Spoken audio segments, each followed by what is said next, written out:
भगवान ने भक्त के 3 प्रकार बतलाए हैं। सकाम भक्ति करने वाला, दूसरा निष्काम परंतु एकांगी भक्ति करने वाला, और तीसरा ज्ञानी अर्थात संपूर्ण भक्ति करने वाला। निष्काम परंतु एकांगी भक्ति करने वालों के भी 3 प्रकार हैं। पहला आर्त, दूसरा जिज्ञासु और तीसरा अर्थार्थी। भक्ति वृक्ष की ये शाखा प्रशाखाएं हैं। सकाम भक्ति करने वाले माने क्या? कुछ इच्छा मन में रखकर भगवान के पास जाने वाला। मैं उसकी यह कहकर निंदा न करूँगा कि यह भक्ति निकृष्ट प्रकार की है। बहुत लोग सार्वजनिक सेवा क्षेत्र में इसलिए कूदते हैं कि मान सम्मान मिले। इसमें हर्ज क्या है? आप उन्हें खूब मान दीजिए, मान देने से कुछ न बिगड़ेगा। ऐसा मान मिलते रहने से आगे सार्वजनिक सेवा में वे सुस्थिर हो जाएंगे। फिर उसी काम में उन्हें आनंद मालूम होने लगेगा। मान पाने की जो इच्छा होती है उसका भी अर्थ आखिर क्या है?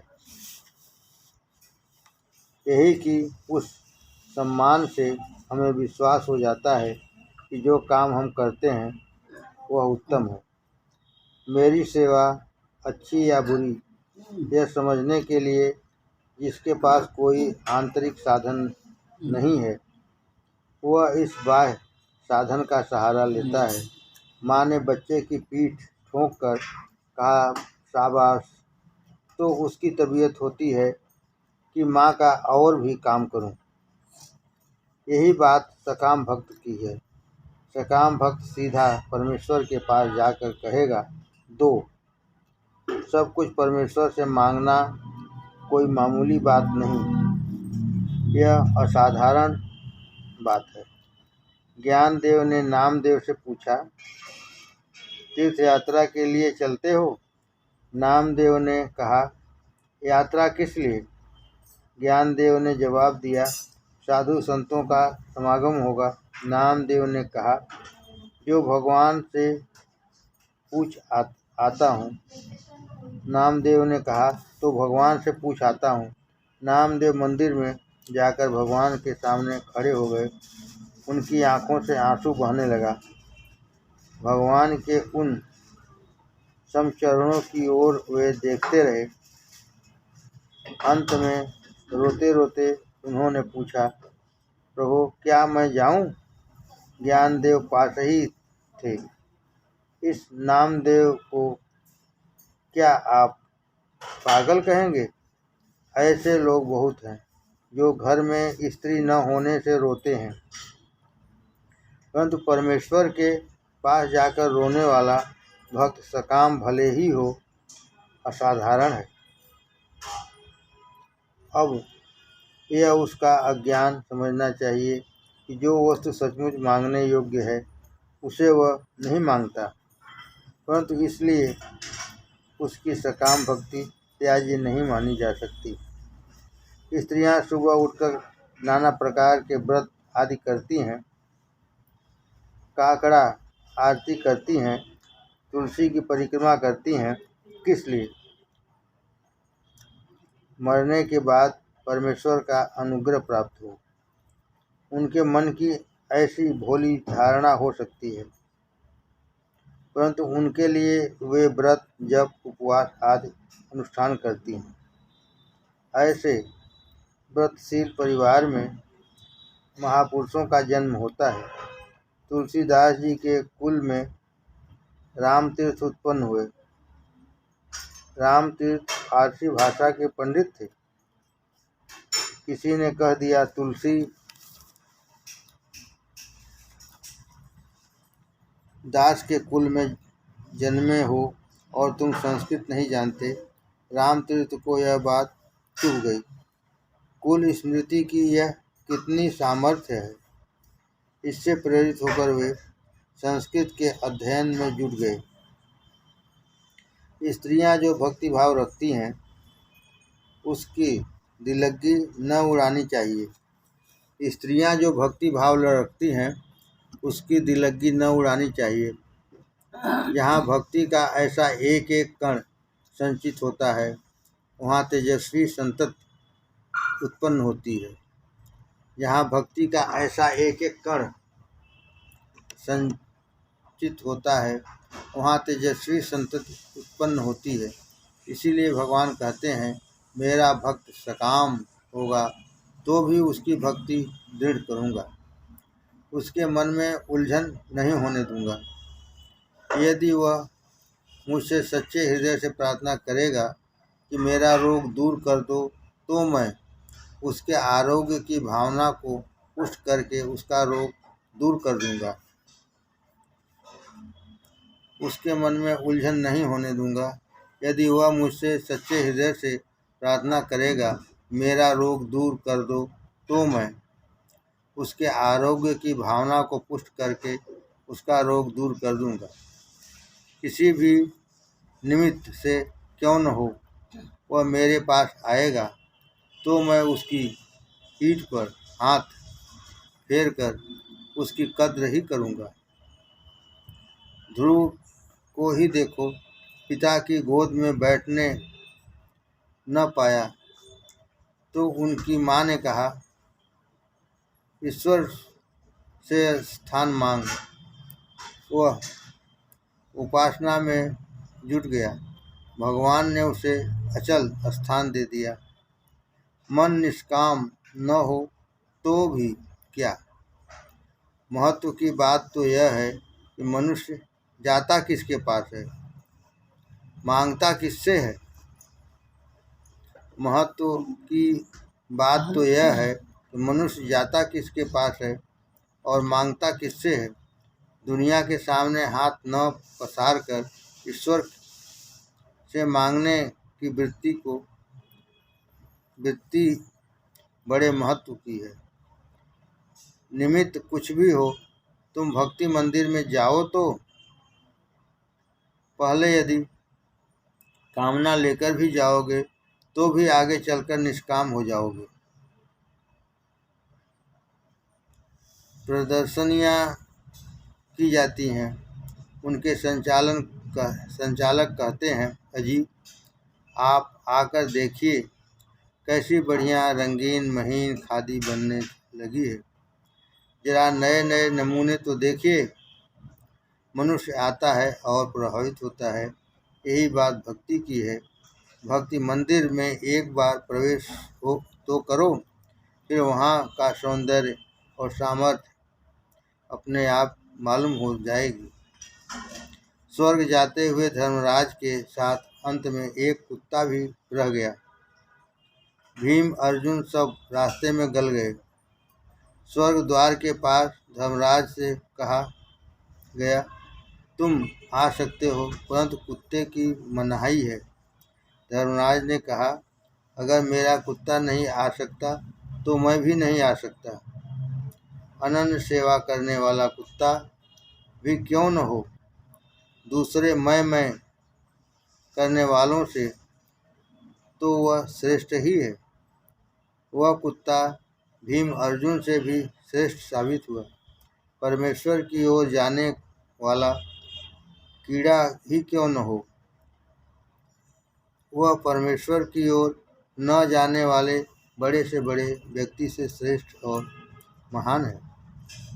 मंदिर में कछुए और नंदी की मूर्तियां रहती हैं, परंतु उस नंदी बैल को सब नमस्कार करते हैं, क्योंकि वह साधारण बैल नहीं है, वह भगवान के सामने रहता है।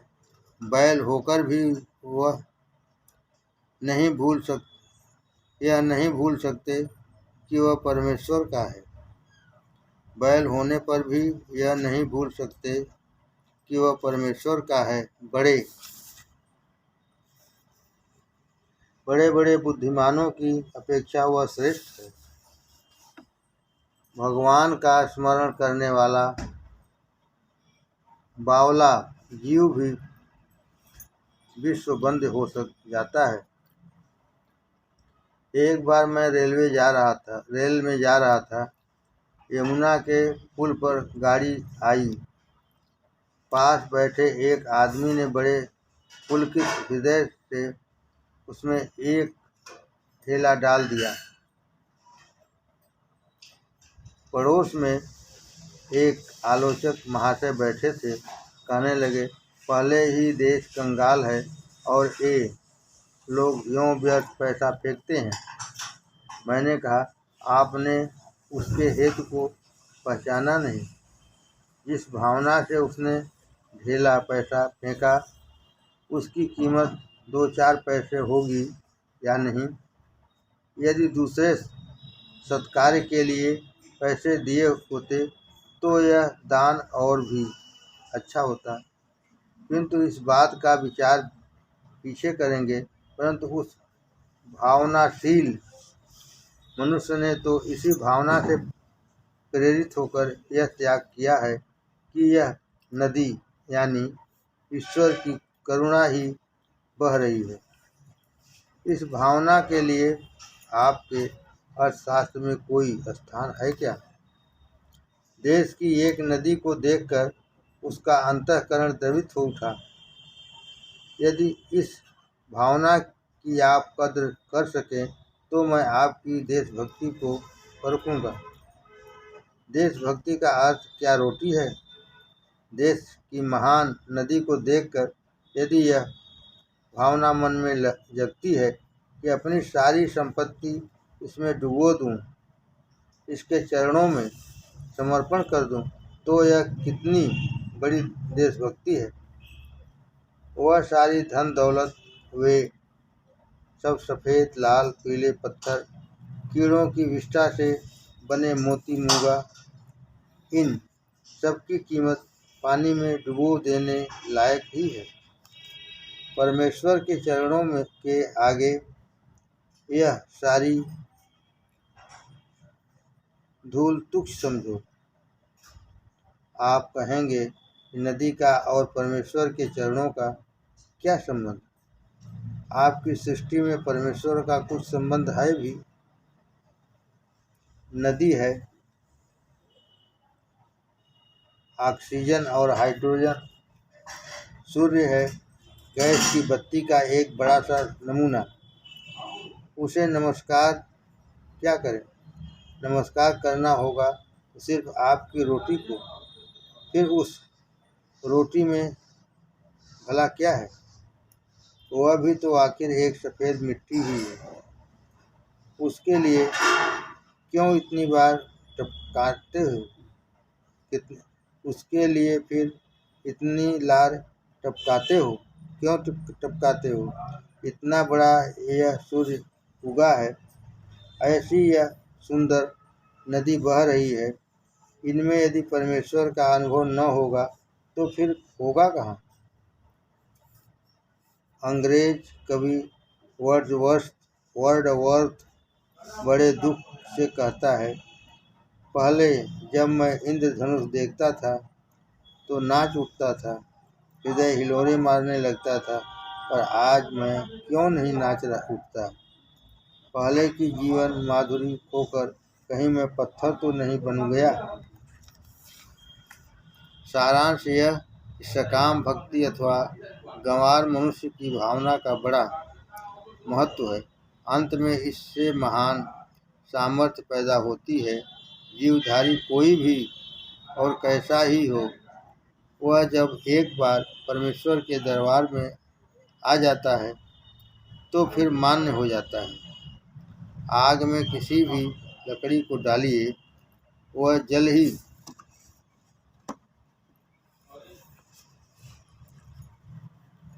ही उठेगी।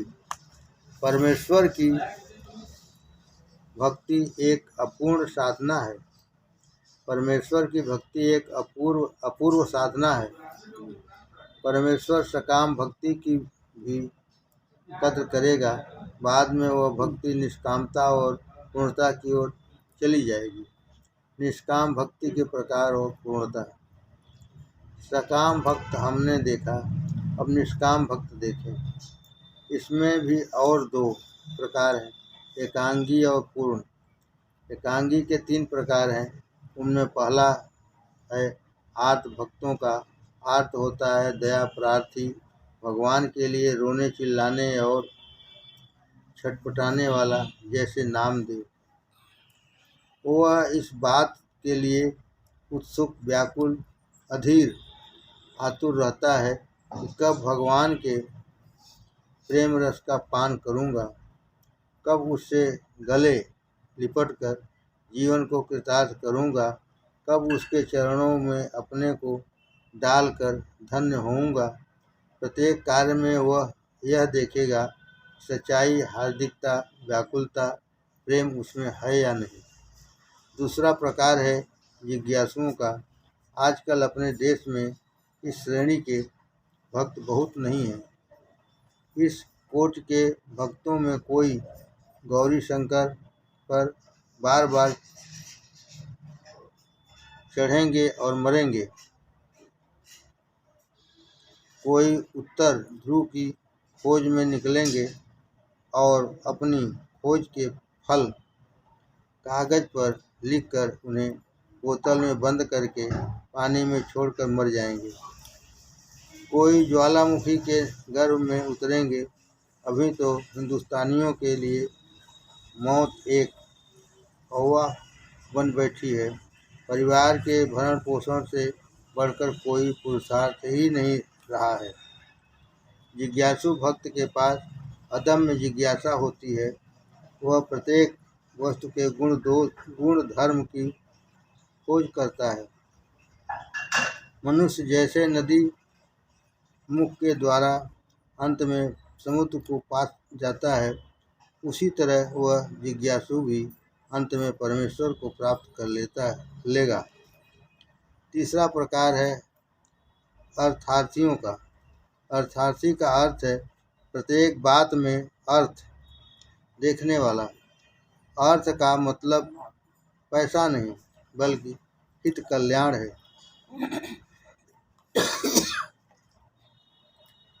किसी भी बात की जांच करते समय वह उसे इस कसौटी पर कसेगा कि इसके द्वारा समाज का क्या कल्याण होगा। वह देखेगा कि मैं जो कुछ कहता हूँ, लिखता हूँ, करता हूँ, उससे संसार का मंगल होगा या नहीं। निरुपयोगी अहितकर क्रिया उसे पसंद न आएगी। संसार के हित की चिंता करने वाला कितना बड़ा महात्मा है। संसार के हित की चिंता करने वाला कितना बड़ा महात्मा है। जगत का कल्याण ही उसका आनंद है। जो प्रेम की दृष्टि से समस्त क्रियाओं को देखता है वह आर्त, ज्ञान की दृष्टि से देखता है वह जिज्ञासु, और सबके कल्याण की दृष्टि से देखता है वह अर्थार्थी। ये तीनों भक्त हैं तो निष्काम परंतु एकांगी हैं। एक कर्म के द्वारा, दूसरा हृदय के द्वारा, तीसरा बुद्धि के द्वारा ईश्वर के पास पहुँचता है। अब रहा पूर्ण भक्त का प्रकार। इसी को ज्ञानी भक्त कहना चाहिए। इस भक्त को जो कुछ दिखता है सो सब परमेश्वर का ही रूप है। इस भक्त को जो कुछ दिखता है सो सब परमेश्वर का ही रूप है। कुरूप, स्वरूप, राव, रंग, स्त्री, पुरुष, पशु, पक्षी, सर्वत्र परमात्मा के ही पावन दर्शन। नर नारी वाणे अवधा नारायण, ऐसे माझे मन करी देवा। नर नारी बालक सभी नारायण हैं। ऐसा मेरा मन बना दो हे प्रभु। संत तुकाराम की ऐसी प्रार्थना है। हिंदू धर्म में जैसे नाग पूजा, हाथी की सुनवा वाले देवता की पूजा, पेड़ों की पूजा आदि पागलपन के नमूने हैं, उनमें भी अधिक पागलपन का कमाल यानी भक्तों के यहाँ दिखता है। उनसे कोई भी क्यों न मिले, उन्हें चींटी से लेकर चंद्र सूर्य तक सर्वत्र एक ही परमात्मा दिखता है और उनका हृदय आनंद से हिलोरे मारने लगता है। मग तया सुखा अंत नाही पार, आनंदे सागर हेलावती। फिर उसे अपार सुख मिलता है, आनंद से दूसरा हृदय सागर हिलोरे मारने लगता है। ऐसा जो यह दिव्य और भव्य दर्शन है, उसे भले ही आप भ्रम करें, परंतु यह भ्रम सौख्य की राशि है, आनंद की निधि है। गंभीर सागर में उसे परमेश्वर का विलास दिखाई देता है, गौमाता में उसे ईश्वर का वात्सल्य नजर आता है, पृथ्वी में उसको क्षमता दिख पड़ती है, निरभ्र आकाश में उसकी निर्मलता, रविचंद्र तारों में उसका तेज और भव्यता दिख पड़ती है, फूल में उसकी कोमलता और दुर्जनों में अपनी कसौटी करने वाला परमेश्वर दिखता है। इस तरह एक ही परमात्मा सर्वत्र रम रहा है, यह देखने का अभ्यास ज्ञानी भक्त किया करते हैं। ऐसा करते करते वह ज्ञानी भक्त एक दिन ईश्वर में ही मिल जाता है। अध्याय 8 प्रयाण साधना सातत्य योग। सुख संस्कारों का संचय। मनुष्य जीवन अनेक संस्कारों से भरा होता है। हमसे असंख्य क्रियाएं होती रहती हैं। यदि हम उनका हिसाब लगाने लगें तो उनका अंत ही नहीं आ सकता। यदि मोटे तौर पर हम 24 घंटों की ही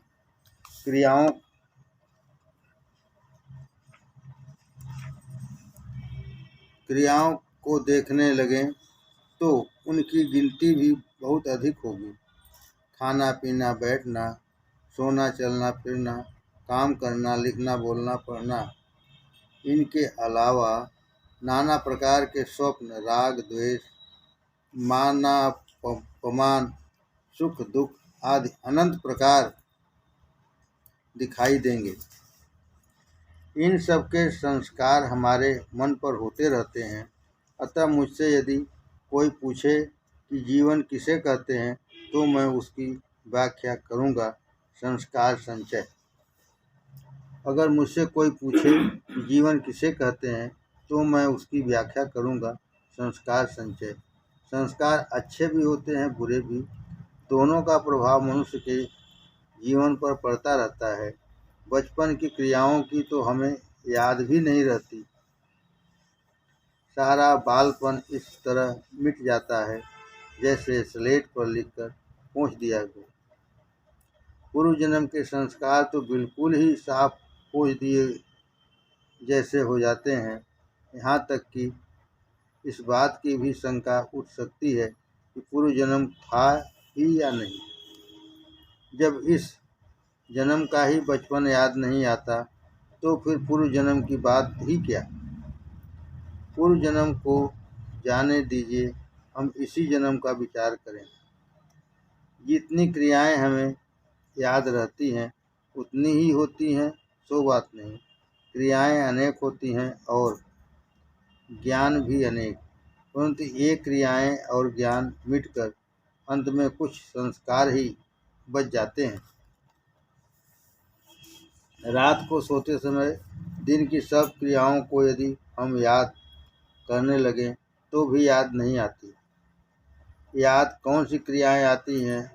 वे ही क्रियाएं हमारी आँखों के सामने आती हैं जो बहुत स्पष्ट और प्रभावकारी होती हैं। यदि हमारा किसी से बहुत लड़ाई झगड़ा हुआ हो तो वह याद रहता है, क्योंकि उस दिन की वही मुख्य कमाई होती है।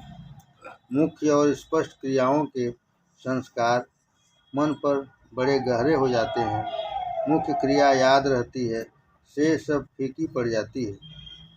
यदि हम रोज नामचा लिखने बैठें तो दो ही चार महत्व की बातें लिखते हैं।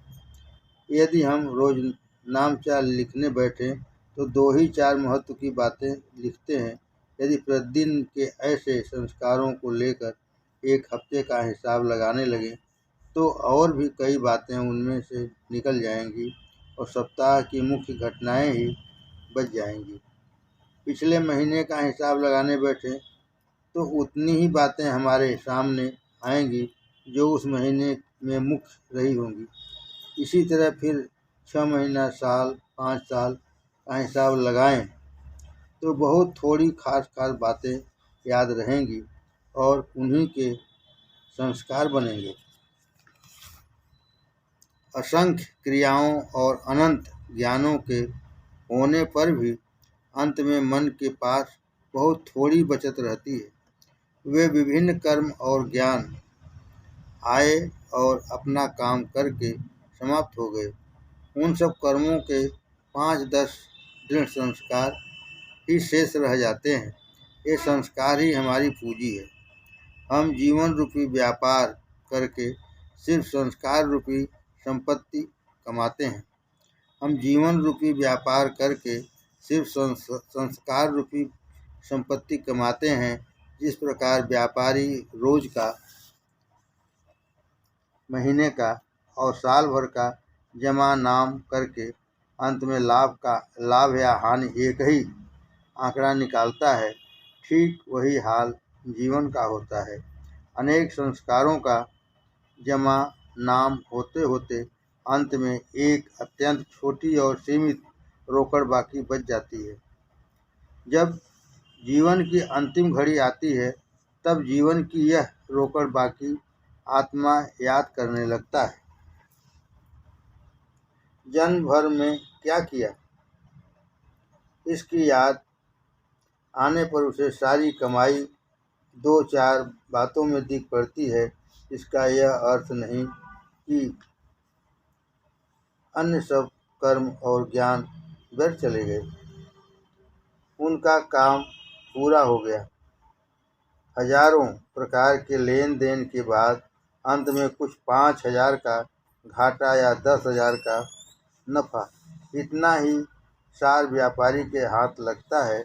घाटा हुआ तो छाती बैठ जाती है, नफा हुआ तो दिल उछलने लगता है। हमारा भी यही हाल है। मरने के समय यदि खाने की वासना हुई तो जिंदगी भर भोजन का स्वाद लेने का भी ही अभ्यास करते रहे। मरने के समय यदि खाने की वासना हुई तो जिंदगी भर भोजन का स्वाद लेने का ही अभ्यास करते रहें, यह सिद्ध होगा। भोजन या स्वाद की वासना यदि यही जिंदगी भर की कमाई। किसी माता को मरते समय यदि बेटे की याद हो आई तो उसका पुत्र संबंधी संस्कार ही बलवान मानना चाहिए। बाकी जो असंख्य कर्म किए वे गौण हो गए। अंकगणित में अपूर्णांक के सवाल होते हैं। कितनी बड़ी बड़ी संख्याएं, परंतु संक्षेप बनाते बनाते अंत में 1 अथवा 0 उत्तर आता है। इसी तरह जीवन में संस्कारों की अनेक संख्याएं बाद होकर अंत में एक बलवान संस्कार ही सार रूप में रह जाता है। जीवन रूपी प्रश्न वह उत्तर है। अंतकालीन स्मरण ही सारे जीवन का फलित होता है। जीवन का यह अंतिम सार मधुर निकले, अंत की यह घड़ी मधुर हो, इसी दृष्टि से सारे जीवन के उद्योग होने चाहिए। जिसका अंत मधुर उसका सब मधुर। उस अंतिम उत्तर पर ध्यान रखकर सारे जीवन का सवाल हल करना चाहिए। इस ध्येय को दृष्टि के सामने रखकर सारे जीवन की योजना बनाओ। गणित में जो विशिष्ट प्रश्न पूछा गया होगा उसको सामने रखकर उत्तर निकालते हैं। उसी तरह की रीति से काम लेना पड़ता है। अतः मरने के समय जो संस्कार दृढ़ रखने की इच्छा हो, अतः मरने के समय जो संस्कार दृढ़ रखने की इच्छा हो उसी के अनुसार ही सारे जीवन का प्रवाह मोड़ना चाहिए। दिन रात उसी की तरफ झुकाव रहना चाहिए। मरण का स्मरण रहे। इस 8वें अध्याय में यह सिद्धांत बताया गया है कि जो विचार मरते समय स्पष्टतः उभरता है वही अगले जन्म में बलवत्तर सिद्ध होता है।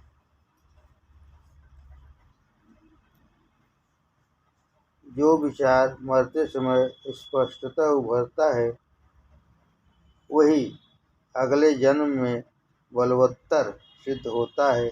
इस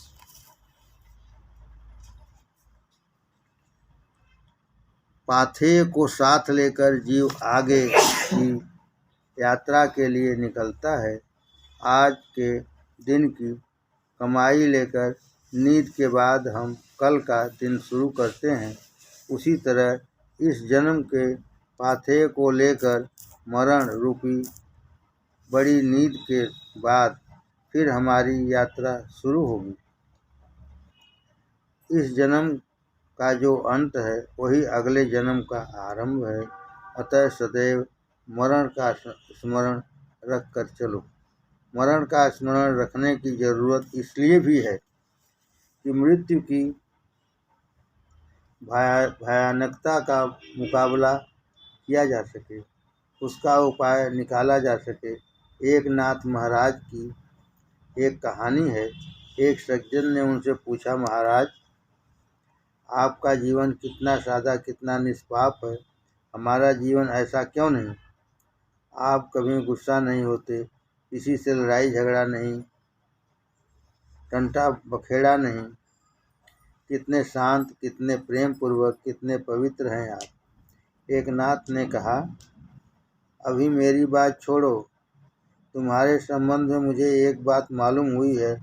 आज से 7 दिन के भीतर तुम्हारी मृत्यु हो जाएगी। अब एक नाथ जी